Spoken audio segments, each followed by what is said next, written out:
भीमसेन जोशी जी का। जी, आज हम बात सुन रहे हैं मिश्रा जी से, रविंद्र मिश्रा जी से, और उनकी जुबानी हम सुनेंगे भीमसेन जोशी जी की कहानी। When he was 11 years old, 11 साल की उम्र थी, तो हालांकि माँ के साथ वो संकीर्तन में जाते थे, विठ्ठल भजन गाते थे, और ये बहुत सुर में गाते थे। उनको इनबॉर्न टैलेंट था उनके अंदर थोड़ा। 11 साल की उम्र थी तो उन्होंने अचानक अब्दुल करीम खां का एक रिकॉर्ड सुना। इनके घर के पास एक ग्रामोफोन की एक दुकान थी, तो वहां पर एक रिकॉर्ड में सुना कि पिया मिलन की आस, जो गजल सुनकर गाना था राग जोगिया में, उसको सुनकर इतने मोहित हो गए।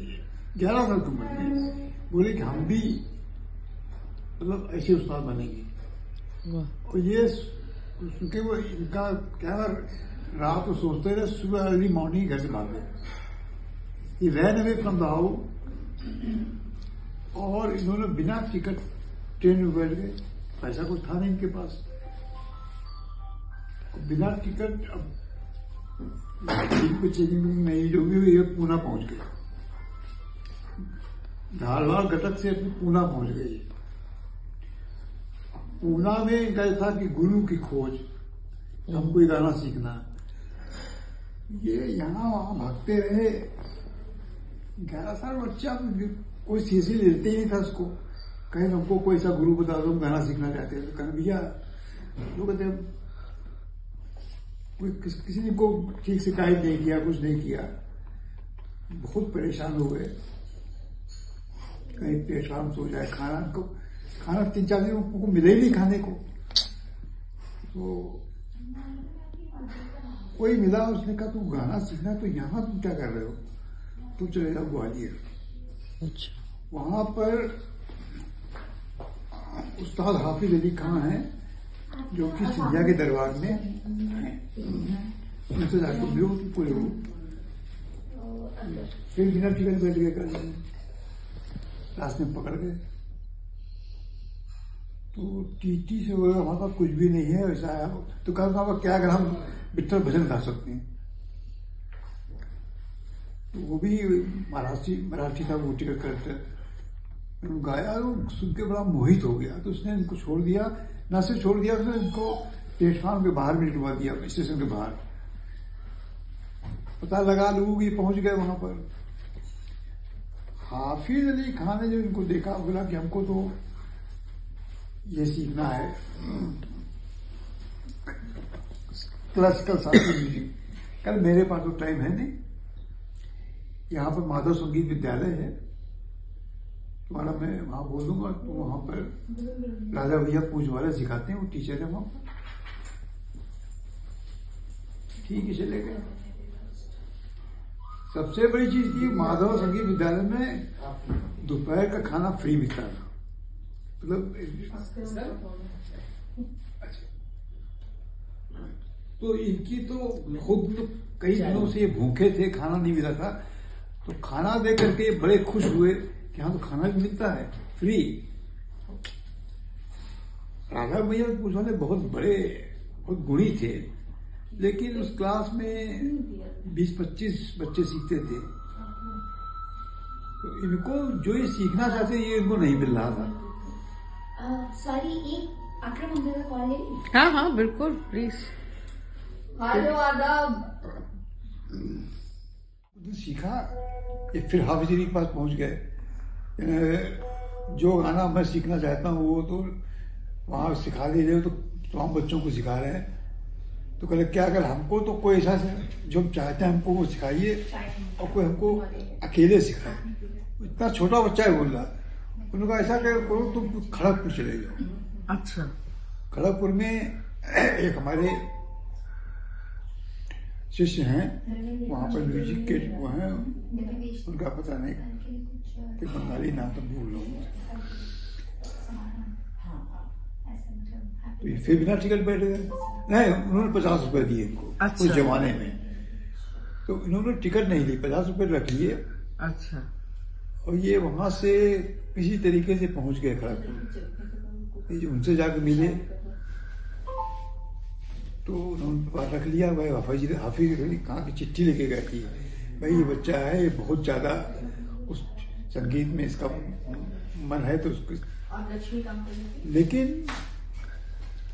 रख तो लिया। ये यहाँ खाते पीते रहे, लेकिन उनको टाइम ही नहीं था गाना सिखाने का। वो इतने ट्यूशन करते थे वो। उन्होंने कहा भाई मेरे पास टाइम नहीं, तुम कलकत्ता चले जाओ, वहाँ पे चटर्जी हैं,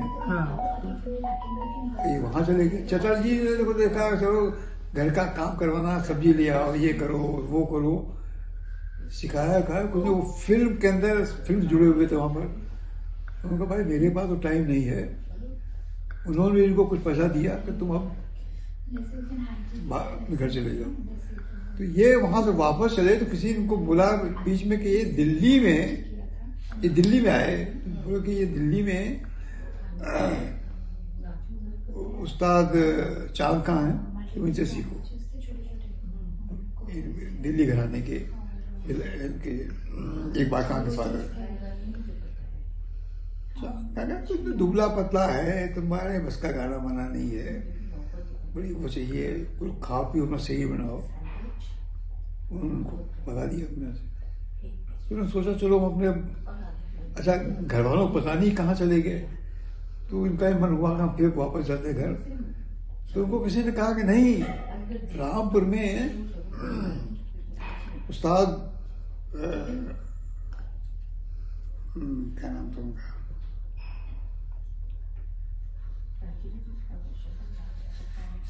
मुश्ताक हुसैन का, तुम उनसे गाना सीखो। मुश्ताक हुसैन ने तो उनको रख लिया 5-4 महीने के लिए। अच्छा। एक दिन भी नहीं सिखाया। देखो बेगम से पूछो घर में प्याज है कि नहीं, टमाटर है कि नहीं, दिन भर काम है, पानी भरवाना, ये करना वो करना, कुछ नहीं सिखाया। फिर उन्होंने राग मुल्तानी शुरू किया, कुछ दिन सिखाने के बाद ये फिर फ्रस्ट्रेट होकर के जालंधर आ गए। अब यहाँ टर्निंग पॉइंट है इनका। अच्छा। जालंधर में एक मांगेरा मंदिरिया था जो ध्रुपद गाता था। अच्छा। उसने इनको देखा, उसने पकड़ रख लिया और उसने कोई ध्रुपद सिखाया। तो जब सिखाना शुरू किया तो ये इतना इनके अंदर पैशन था म्यूजिक का, 8 घंटे 9 घंटे याद। उस समय की उम्र हो गई थी करीब 12-12.5 साल की उस उम्र में। तो उसके बगल में कोई एक ऑयल मिल था, उसका मालिक जो था छोटा से पूछा तुम्हारा क्या पैसे का, हमारी कोई इनकम नहीं। तो उसने 5 रुपये महीना मान दिया। कहने तुम रोज दूध पी लिया करो, 5 रुपये बहुत होता था। so nice. कुछ अच्छे लोग मिल जाते तो दूध पीने लगे। पंजाब का पानी शरीर इनका खूब अच्छा हो गया।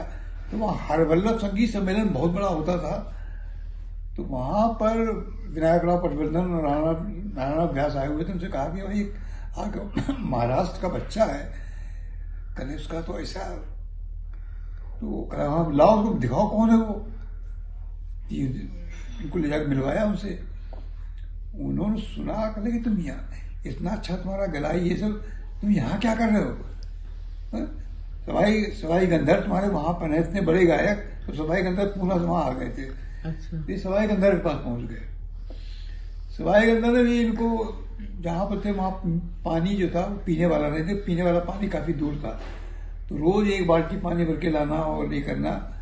तो वो बीच में एक ओल्ड लेडी बुढ़िया थी, वो कुछ अपनी गाय वाय उसके पास थी। तो उसने कहा बेटा तुम इतना मेहनत करते हो, पानी भर लाते हो, तुमको दूध मिलता नहीं मिलता? कहने में कुछ नहीं मिलता, दूध तो हमारे यहाँ पी जाएगा। तो 1 गिलास दूध। लोग अच्छे लोग कहीं ना कहीं मिल ही जाते हैं ना, अच्छे लोग मिल जाते हैं। सही बोल में 1 गिलास दूध पीने लगे।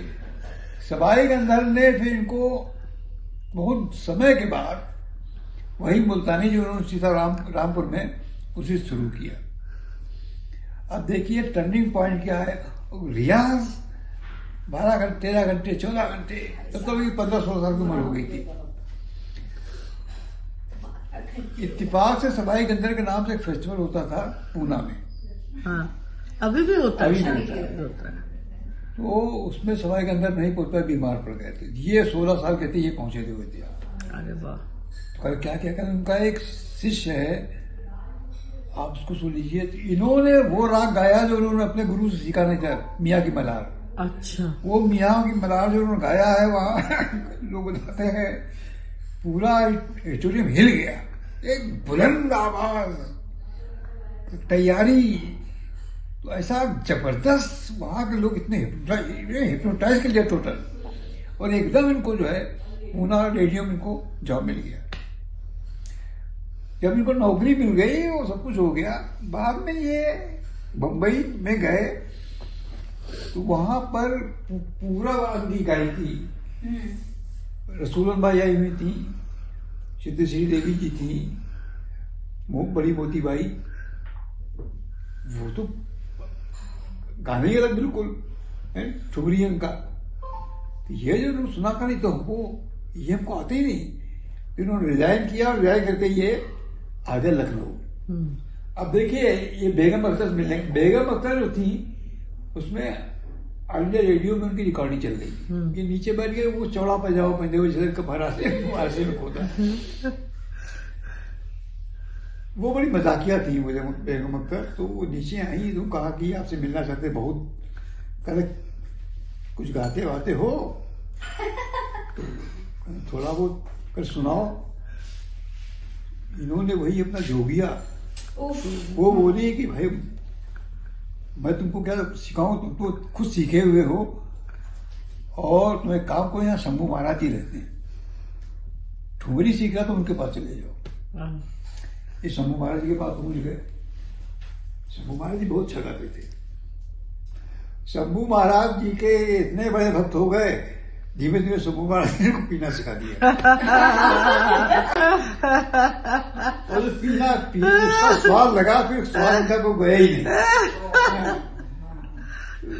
तो ये गुरु की खोज है पूरा उसका एक कमाल। कितनी खूबसूरत बात है कि उस जमाने के उस्तादों को, पंडितों को इसको बुरा नहीं माना जाता था कि एक से दूसरे गुरु की खोज की जाए। बिल्कुल। आज उसको बगावत देख लिया जाता है और वैसे देख लिया जाता है कि शिष्य जो है वो लॉयल नहीं। लेकिन पहले के गुरु भी काफी रिस्पेक्टेटिव होते थे। वो अपने घराने के बाहर लोगों को नहीं सिखाते थे, बिल्कुल नहीं सिखाते थे, खासकर मुस्लिम लोग बिल्कुल नहीं। उनको लगता था कि बाहर वालों सिखाएंगे तो कि हमारा सिखाते ही नहीं थे, वही इनका होगा।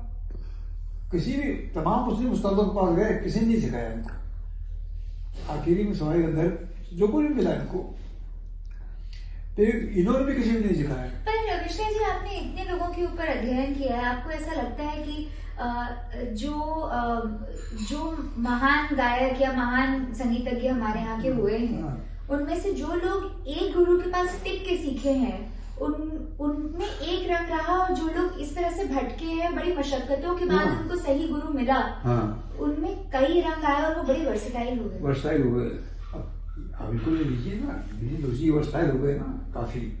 लेकिन भीमसेन जोशी ने भी अपने किसी माधव गुड्डी को सिखाया भी, उसको आगे बढ़ने नहीं दिया, और उनके बच्चे को निकले ही नहीं, उनके एक भी शिष्य नहीं निकाला। ये बड़े लोगों में देख ली। आप हमारे ये आर्टिस्टिक इनसिक्योरिटी है या ह्यूमन इनसिक्योरिटी? बोथ, दोनों ही। Artistic insecurity and human insecurity. उनके आगे कौन गाता होगा जिससे वो इनसिक्योर हो जाएं? पर इनसिक्योरिटी है क्योंकि वो खुद ही गा रहे हैं। इनको लगा कि कहीं अब इसकी मार्केट में गई, कुछ हो गया तो हमारा नहीं सिखा। एक मानसिकता थी, मानसिकता थी, अभी भी मानसिकता है।